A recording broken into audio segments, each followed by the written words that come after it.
ఒక మూవీ ఎండింగ్లో వచ్చే ఎండింగ్ టైటిల్స్ అసలు మూవీ స్టార్టింగ్లో కదా రావాల్సింది. దీని గురించి ఎప్పుడైనా ఆలోచించారా?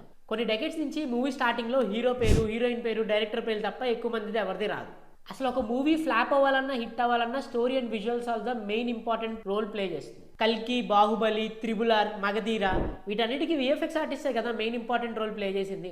డైరెక్టర్ విజువలైజేషన్ అంతా ఒక ఎడిటర్ అండ్ విజువల్ ఎఫెక్ట్స్ ఆర్టిస్టే మోస్ట్ ప్రాబబ్లీ అర్థం చేసుకొని చేసేవారు. అసలు అలాంటి విఎఫ్ఎక్స్ ఆర్టిస్ట్కి అసలు ఇప్పుడు ఇండియాలో జాబ్సే లేవు.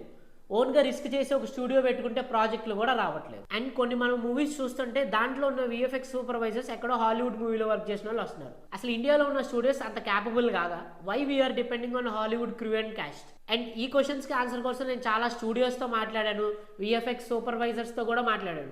బట్ విఎఫ్ఎక్స్ ఇండస్ట్రీలో ఇండియాను ఒక అవుట్ సోర్సింగ్ ఎలిమెంట్ లాగే యూజ్ చేసుకుంటున్నారు. మనం నేర్చుకునే ఇన్స్టిట్యూట్స్, మనం నేర్చుకునే సాఫ్ట్వేర్స్ కొన్ని అవుట్డేటెడ్గా ఉన్నాయి అండ్ ఓవర్ అప్డేటెడ్గా కూడా ఉన్నాయి. అసలు ఇండియా ఓన్లీ అవుట్ సోర్సింగ్కే పనికి వస్తుందని డౌట్ నాకే వస్తుందా, మీకు కూడా వస్తుందా? మీరు కనుక విఎఫ్ఎక్స్ ఆర్టిస్ట్ అయినా, 3D జర్నలిస్ట్ అయినా, వీడియో ఎడిటర్ అయినా, మీ ఒపీనియన్ ఏంటో కామెంట్ బాక్స్లో కామెంట్ చేయండి. खत्म, बाय बाय, टाटा।